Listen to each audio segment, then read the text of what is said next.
Salut à tous et bienvenue pour cette 13e ronde du championnat du monde 1886 qui oppose Johannes Zukertort à Wilhelm Steinitz. Vous avez vu que la petite banderole qu'il y a juste en bas de moi ici a un peu changé parce que je me suis trompé dans mon système de comptabilisation des points jusque-là. En fait, je pensais que c'était sur le nombre de points comme c'est actuellement dans les championnats du monde, mais ça ne l'était pas. À l'époque, c'était le premier à gagner 10 parties qui gagnait le championnat. Et donc ici, Stanitz a 6 victoires, Zukertort en a 4. Pour cette 13e ronde, Zukertort a les blancs, Stanitz a les noirs. Je vous invite, si jamais ça vous intéresse, à aller voir dans la description le lien complet de l'étude du championnat du monde. Si jamais vous avez envie d'étudier plus en détail, c'est parti. Et du coup, je commence directement par Zukertort qui joue D4. Logique, il a joué ça la majorité du temps. Il a tenté E4 la dernière fois, ça ne lui a pas porté chance, donc il retourne sur D4. Logique. D5, C4, E6, on retourne sur un Kobidam refusé, la nouvelle arme de Stanis dans le championnat. Cavalier C3, cavalier F6 et fou F4. Zukertort avait ici joué E3 et cavalier F3. Ici, il opte plutôt pour fou F4 pour venir consolider le centre, le contrôler un peu plus et simplement développer son fou pour préparer la poussée E3. Donc après C5 de Stanitz qui vient attaquer le centre, la ligne principale actuelle, ici les blancs répondent avec E3 pour venir défendre tranquillement, consolider le pion central. Stanitz répond par C prend D, E prend D et D prend C4. Une ligne un peu rare actuellement, mais en fait l'idée de Zukertort, l'idée de Stanitz, pour moi, est assez simple. Son but, c'est de venir repartir sur une position à la structure de pion isolé, où Zukertort n'avait pas réussi à manœuvrer la dernière fois, et Stanitz avait gagné ce genre de position. Donc on peut imaginer qu'en voyant le jeu médiocre qu'avait eu Zukertort dans ce genre de position, Stanitz va y retourner pour s'assurer des chances. Donc ici, après fou prend C4, on a encore une fois, je vous le dis, un pion dame isolé. Donc peut-être que Zukertort va mieux jouer cette position, mais du coup, c'était le but de Stanitz, jouer encore une fois ce genre de position. Cavalier C6, cavalier F3, fou E7, petit roc, et tour E1. Les deux côtés se développent. Encore une fois, on voit Zukertort qui contrôle très bien la case de 5 pour permettre potentiellement une attaque. Et Stanitz qui se développe tranquillement, les cavaliers, met le roi à l'abri et le fou en E7.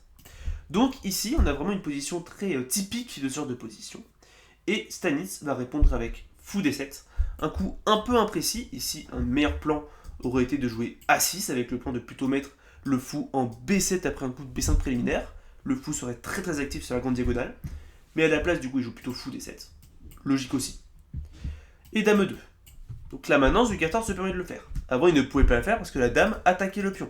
Maintenant, la dame ne n'attaque plus, donc il a le temps de peut-être faire ça pour encore une fois accentuer son contrôle de la case E5 qu'on avait vu notamment le coup de dame E2 aussi dans la partie dernière, là où Zukertort avait les blancs. Donc, dame A5. Stanitz, lui, continue son développement. Il tente d'activer sa dame. Coup logique. Aussi, il lit les tours pour peut-être jouer sur tour FD8 et tour AC8. Vraiment essayer de jouer sur les colonnes ouvertes. Et Zukertort va ici faire un coup que je trouve très créatif, donc très intéressant, mais qui n'est objectivement pas très précis. Mais il est tellement créatif que je lui ai donné la mention intéressante. C'est cavalier B5. Un coup créatif, comme je l'ai dit, et très intéressant parce qu'il menace en réalité fou C7 pour attaquer la dame, et en fait ça menace peut-être un enfermement dans le futur. Donc c'est vraiment un coup que je considère comme étant très très ingénieux. Il pourrait aussi peut-être se diriger vers la case C7 avec le cavalier, maintenant que c'est défendu par le fou. C'est vraiment intéressant. Mais du coup, Stanitz, le problème du coup, parce que c'est un peu imprécis sur l'ordinateur, c'est qu'en fait, le cavalier n'a pas vraiment de rôle à part ça. Ça veut dire que si Stanitz part la menace, le cavalier en B7 ne fait rien, et il peut facilement être attaqué avec A6, ce qui forcerait les blancs à perdre pas mal de temps tout de même. Donc ici, Zukertort a fait un coup qui est créatif mais qui n'est pas fou. A6, du coup, joué par Stanitz qui du coup attaque. Fou C7 répondu par Zukertort qui du coup profite de son coup du cavalier pour attaquer la dame et développer son fou. B6 bloque la vue et cavalier C3. Donc le fou a réussi à s'infiltrer, mais le problème c'est qu'après tour FC8, le fou repère un temps, et donc ici, Zukertort est obligé de reperdre du temps. Il a fait ça, et là il va retourner en F4, donc il a perdu 1, 2, 3, 4 temps, alors que les noirs ont joué A6, B6, tour FC1, tour FC8. Donc on peut aussi débattre que les coups A6 et B6 sont affaiblissants, et que la dame maintenant manque de cases, Mais c'est quand même assez imprécis et ça laisse quand même au noir l'opportunité de s'améliorer la position. Aussi, fou G3 était probablement un poil plus précis. Du coup, B5 joué par Stanitz. Il se réouvre la dame en attaquant le fou. Fou B3. Et dame B6 joué par Stanitz, qui est une erreur. En fait, l'idée c'est qu'ici, il fallait absolument jouer B4 pour attaquer le cavalier. Sur quoi cavalier E4 aurait été forcé. Dame F5 attaque le cavalier à nouveau, attaque le fou, donc force cavalier prend F6, fou prend, et fou E5. Et mine de rien, la dame est quand même très active, elle défend un peu toute la position, et la position est vraisemblablement égale.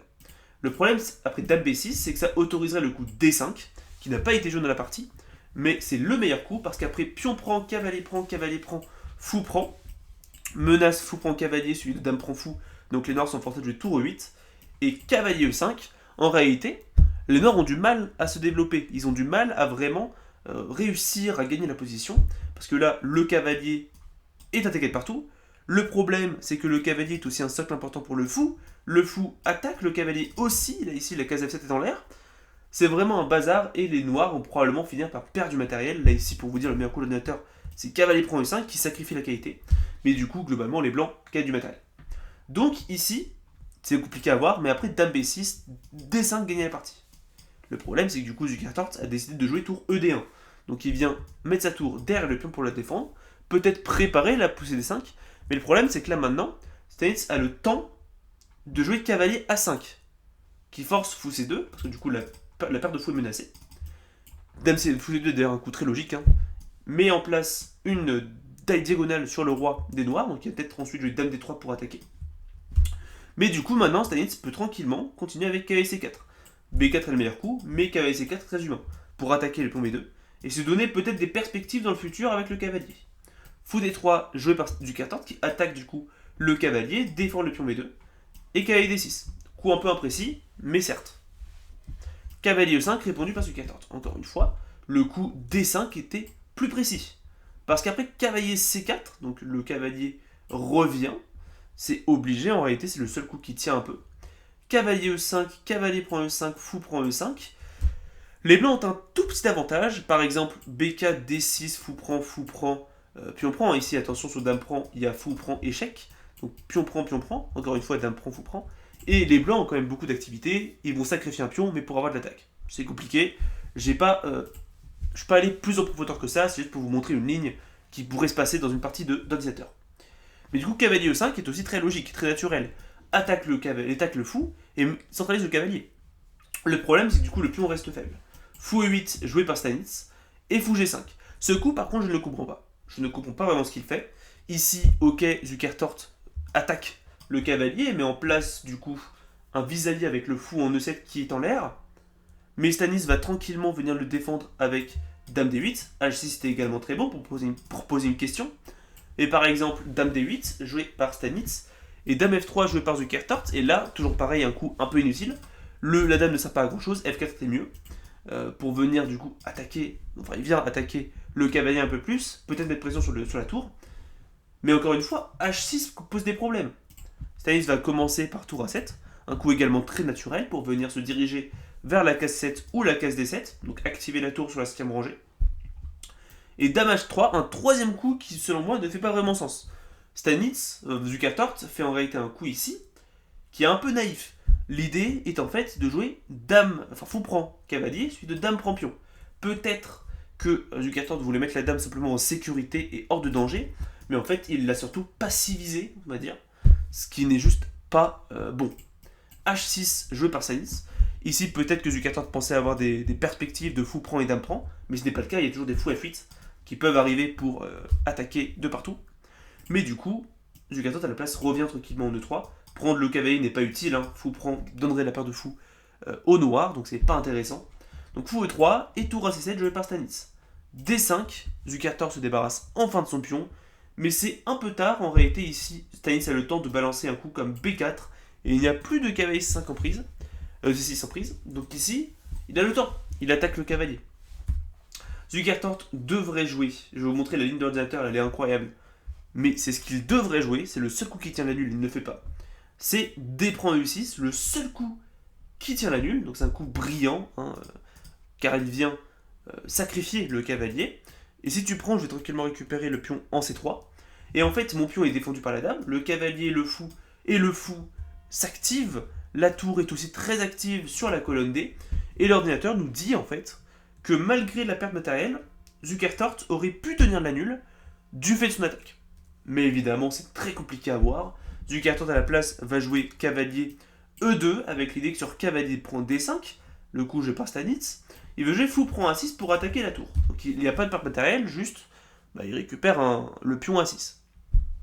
Tour A8 répondu par Stanitz. Fou D3 répondu par Zukertort. Fou F6, mais mine de rien, Zukertort est passé d'une position relativement potable à une position où il se fait attaquer de partout. Le cavalier est en l'air, le pion est à l'intérieur, la tour est sur la colonne ouverte, la deuxième tour aussi. Le fou, qui était très inactif, pourra venir en A4 dans le futur pour attaquer la tour. C'est vraiment un bazar. Zukertort va donc essayer de créer de l'activité. Il va jouer fou D4. Cavalier B5, toi pour moi j'ai un petit OK. Purée. Et du coup, cavalier F3 joué par Zukertort.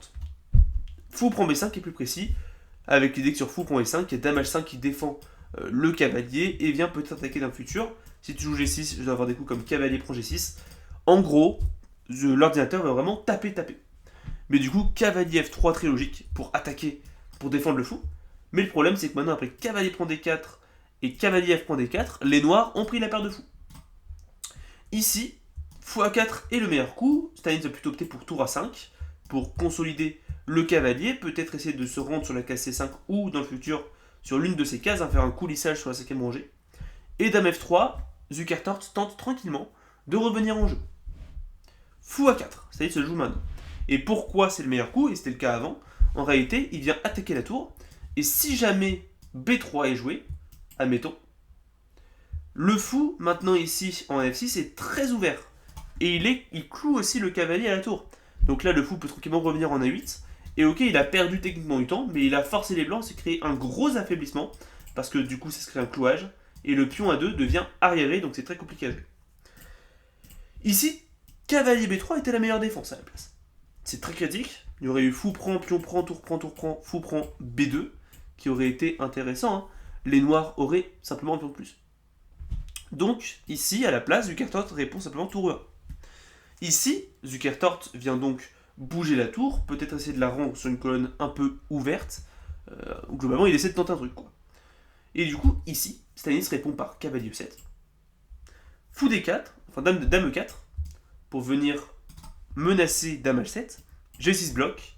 G3 attaque le fou revient, encore une fois, il y a le clouage qui a été créé. Et fou C4. Donc là, le but de Zukertort, bloquer simplement le jeu. Il va essayer de tout bloquer et de consolider. Le problème, c'est que là, maintenant, il y a cavalier F5. Le cavalier a fait une manœuvre pour attaquer le cavalier et mettre pression sur le clouage en quinconce avec la dame. Et le problème, c'est qu'ici, Zukertort n'a aucun moyen de le défendre. Par exemple, si je joue tour ED1, pour essayer de le défendre, il y a tour D7, qui continue à attaquer et Zukertort va perdre la partie. Il va perdre le cavalier. Donc c'est pour ça qu'ici, au lieu de perdre le cavalier net, Zukertort va tenter de jouer cavalier prend E6 pour forcer F prend E6, fou prend E6 et gagner 2 pions pour le cavalier et avoir de l'activité. Roi G7, tour AD1, gagner un tempo sur la dame, hein, comme ça. Dame E7 et cavalier F4. Mine de rien, Zukertort reste très actif. Donc, comme j'ai dit, il a une pièce pour 2 pions, mais il a un très bon contrôle des 2 colonnes centrales et le roi est faible. Il est perdant, mais il a du contre-jeu, donc il va tenter de capitaliser dessus. Il se bat, quoi, il est combatif. Tour E5 joué par Stanitz, qui vient du coup taper la dame, forcer une réaction, ici il y a la tour qui en est derrière. Dame B1 joué par Zukertort, il est obligé de redonner un peu de contrôle. Et ici, Stanitz va faire une erreur, il va jouer tour prend E1. Pour comprendre l'erreur, on va voir simplement la suite de la partie. À la place, il aurait dû tranquillement jouer fou B7 pour forcer un échange en réalité avec ce fou. Fou C4 aurait du coup été logique pour tenter coûte que coûte de ne pas échanger. Mais après, tour prend tour, échec, tour prend tour et dame D6. Les noirs se débrouillent quand même vachement bien. Ils ont juste une très bonne position, il n'y a aucun problème. Donc dame B1, tour prend E1 échec, une erreur à cause de tour prend E1. Fou C3 est ici plus ou moins forcé, hein. Un coup comme dame D6 pour tenter de se dédouaner, de se dérober du vis-à-vis avec la tour n'aide pas, à cause de par exemple cavalier D5 attaque, tour A7, cavalier prend, fou prend F5, G prend et tour prend E8. Je donne un exemple de ligne, mais globalement ici, en fait, tenter de régler les soucis n'est pas intéressant. Donc ici, Stanis joue plutôt tour fou C3 pour attaquer la tour, faire en sorte que si jamais Zukertort prend pour essayer de jouer sur le clouage, enfin sur la découverte, il y a ce plan fou prend tour, ça son plan. Mais le problème c'est qu'ici après fou C3, Zukertort a le magnifique cavalier D5 pour attaquer la dame, attaquer la tour, et il a réglé ses problèmes, il a égalisé malgré sa pièce de moins, ce qui est énorme. Ici du coup, Stanis n'a pas le choix, il doit bouger ses dames. Cavalier prend tour, dame prend tour et tour D1. Zukertort a réussi à sauver sa tour, et donc maintenant on finit avec une finale intéressante où il y a tour, pion, pion contre cavalier fou. C'est une finale très complexe qui est considérée comme étant égale à niveau de maître. Enfin, vraiment, cet échange matériel est considéré comme étant égal. Donc ici, on continue. Cavalier D4. Tente d'activer le cavalier et d'attaquer le fou. Le fou revient. Fou C6 active. Dame D3. Et ici, Stanis va faire une erreur. Le meilleur coup, c'était Dame F4 pour empêcher Dame E3, qui est une infiltration, qui est une amélioration logique dans la suite de la partie. Il va plutôt préférer jouer un coup comme fou A8 pour préparer Dame C6 et attaquer le pion G2, mais maintenant ça autorise du coup Dame E3. Très bon coup, hein, tac. Qui vient du coup ouvrir la tour, donc menacer, tour prend cavalier, fou prend cavalier, et Dame prend fou, avec du coup un avantage de 2 pions dans cette finale, et c'est complètement gagnant. Donc du coup ici il doit réagir à la menace. Dame C6 ne fonctionne pas, parce que même si tu menaces mat, le problème c'est que là j'ai Dame E7 qui va mater, à cause du fou C4. Par exemple, Dame H8, Dame F8, le roi vient là, et simplement Dame G7, enfin Dame G8 mat, c'est perdant. Donc ici à la place, Dame D7 était un coup logique, je vous invite à voir l'étude, mais Dame D6, joué par Stanis qui vient se défendre comme ça, logique. Mais le problème c'est que là maintenant, Zukertort va tranquillement jouer à 3. Et là, Stanis ne peut plus régler ses problèmes.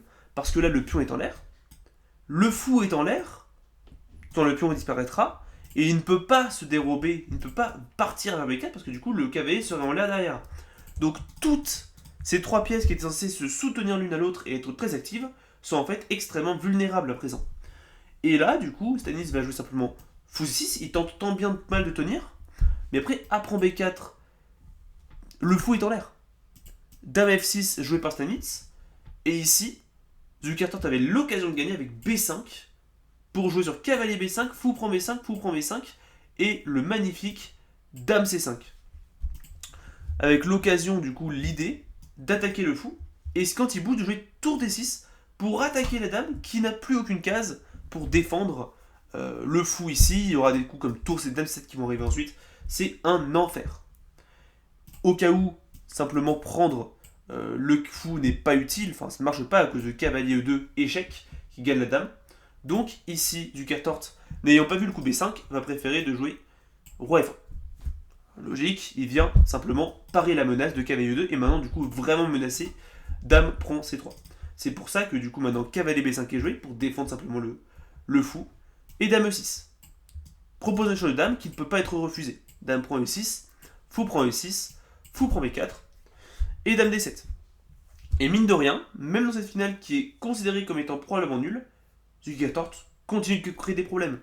Ici, il continue d'attaquer et Stanis a du mal à vraiment parer les menaces. Parce que par exemple, ici, si tu prends simplement le fou, il y a tour prend, suivi de tour B4, tour B7. Et là, il y a une brochette et tu vas perdre la pièce. Donc ici, Stanis voyant ça, il joue cavalier C3 intermédiaire pour attaquer la tour. Zukertort, maintenant, n'a pas le choix. Il doit créer des problèmes parce que s'il laisse les noirs consolidés, il ne pourra pas passer, il n'aura aucun progrès possible. Il doit absolument créer des problèmes et donc il joue tour D4 pour attaquer le fou. Il essaye vraiment de créer des problèmes. Ici, attention, fou C5 par exemple ne fonctionne juste pas. Il y a par exemple tour C4 ici qui vient vraiment menacer de partout. Ici, à la place du coup, Stanis décide de prendre le fou. Pion prend et roi F6. Tour D4 est joué pour encore une fois créer des problèmes. Fou E7, B4. Zukertort se crée un passage. Roi E5 attaque la tour. Tour C4 attaque le cavalier, donc tu n'as pas le temps d'attaquer ma tour. Ça force cavalier B5. Maintenant, tour C6. J'attaque le pion. Le problème, c'est que là, du coup, Stanis a trop de problèmes. Et Zukertort, lui, continue de progresser. Ici, fou D6 est globalement forcé, pour venir du coup bloquer la tour, mais maintenant, tour B6. J'attaque le cavalier. Il est forcé de partir, mais maintenant le cavalier n'est plus devant mon pion passé. Le cavalier est la meilleure pièce pour bloquer, mais elle ne peut pas faire son rôle ici. Je joue tour B7 pour venir libérer la voie de mon pion. Tu ne peux pas t'infiltrer devant parce que la tour défend. Donc là, le pion B est véritablement dangereux. G5 joué par les noirs, B5, roi D5, B6. Roi B6 attaque la tour et le pion. Je reviens en H7 pour me contre-attaquer sur le pion. Roi prend B6, tour prend H6. Roi C7, roi C5 n'a pas été joué au cas où, à cause peut-être de tour H5 qui fait un clouage, cavalier E6 et H4 qui semble perdre le pion. Donc peut-être que Stanitz n'avait pas envie de faire ça. À la place, il a joué roi C7. Donc pour enlever ses problèmes, tour H5. Mais H4 quand même. G prend H4, tour prend H4. Et là, on finit sur une finale extrêmement complexe que je ne vais pas m'amuser à approfondir parce que c'est beaucoup trop compliqué pour moi. C'est pas mon niveau. Et même, vous allez voir, à ce niveau-là, c'est pas leur niveau non plus. Donc je vous invite, si jamais vraiment vous êtes intéressé, d'étudier cette finale pour aller dans l'étude où j'ai du coup mis certains commentaires, mine de rien, sur ce que dit la base de finale. Mais globalement, quand vous voyez ici un point d'interrogation, ça veut dire que le joueur a soit. N'a juste pas réussi son but. C'est-à-dire que là, le but des noirs, c'est d'annuler la partie. Ils ne peuvent pas gagner. Et les blancs, c'est de gagner. Mais c'est vraiment très compliqué de deux côtés. C'est une finale où les deux côtés doivent être extrêmement vigilants et doivent vraiment agir avec méticulosité. Donc ici, Zukertort va commencer, Stanitz va commencer avec cavalier F5. Vous voyez au point d'interrogation, ça veut dire qu'il ne réussit pas son but. Sur la base de finale, Zukertort peut gagner en force. Évidemment, on n'est pas des ordinateurs. Donc ici, après tour H7, roi D8, Zukertort va aussi faire une erreur, il va redonner l'égalisation avec G4.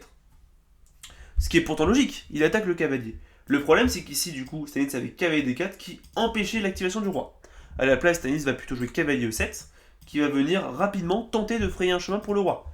Mais après, roi G2, roi E8, roi F3, fou C5, mine de rien, Zukertort a juste réussi à améliorer son roi. Et lui, l'activation de son roi, c'est le plus important, parce qu'il a besoin de son roi pour faire pousser ses pions. Donc ici, Zukertort a réussi à commencer à progresser. Tour H5 joué par Zukertort qui vient attaquer le fou. Fou D4, roi G3, roi F7, F4. Donc Zukertort commence à pousser les pions. Fou C3, tour B5, fou E1 échec, roi F3, fou C3. Et là Zukertort va tranquillement jouer G5. Et vous voyez que toutes les cases qui se créent pour le roi, sont des cases blanches. C'est-à-dire une case où le fou de case noire ne peut pas influer. Donc Zukertort va vraiment essayer d'enlever tout le jeu qu'a le fou des noirs pour venir du coup simplement progresser dans la position. Fou A1 tenté par Stanitz qui ne peut pas faire grand chose. Roi G4. Fou C3. F5. Le pion continue à pousser. Fou D4. Tour B7. Le but de Stanitz, clouer le cavalier et faire en sorte peut-être de menacer F6 dans le futur. Ici après Fou C3, Zukertort ne peut cependant pas le faire actuellement parce qu'après F6, il y aurait simplement fou prend F6, pion prend F6 et roi prend. Et là, en fait, cette finale entre tour contre cavalier, c'est théoriquement une nulle. Donc, ça ne marche pas. À la place, roi H5 joué par Zukertort, qui profite du fait que le fou soit coincé sur cette diagonale pour empêcher F6. Donc, il ne peut pas venir en D2. Il joue fou D4. Et maintenant, roi H6. Comme je l'ai dit, il ne peut pas jouer en E3 ici. Parce que s'il joue en E3, il y a F6. Et il perd le cavalier. Donc du coup, ici, après roi H6, Stanitz est mort. Parce que le pion G file. Pourquoi ? Parce que le roi ici va valer en H7 et créer un tapis rouge pour le pion G. Fou G7, Stanitz tente quand même de faire quelque chose, mais roi H7, fou E5, G6 échec. Et le pion blanc file. Roi F8 tente de faire quelque chose, mais ici, Zukertort va finir par conclure la partie avec la magnifique sacrifice de qualité. Tour prend E7 et Stanitz abandonne dans cette position. C'est complètement perdant, il n'y a plus aucun espoir. Pourquoi ? Je vous montre la ligne. Si jamais ils avaient continué, ça aurait fait roi prend tour, forcé, G7, menace promotion inarrêtable, donc les noirs sont obligés de sacrifier le fou. Mais roi prend fou, Et en fait, maintenant, le roi fait vraiment un tapis rouge pour le pion F, qui va simplement jouer F6, F7, F8, Dame et Fermat au roi noir. C'est donc une victoire de Zukertort à cette 13e ronde. Donc le score monte à 6 à 5. Zukertort remonte un petit peu dans le score. Et du coup, j'espère que cette vidéo vous a plu. Si jamais ça vous a plu, n'hésitez pas à liker la vidéo, vous abonner et à la partager, hein, parce que du coup, comme je l'ai dit dans la description, l'algorithme ne m'aime pas, hein, parce que mes vidéos n'ont pas été très très régulières. Mais du coup, j'espère que cette vidéo vous a plu. Je vous dis à bientôt pour une prochaine vidéo. Trigonial Pain. Tchuss.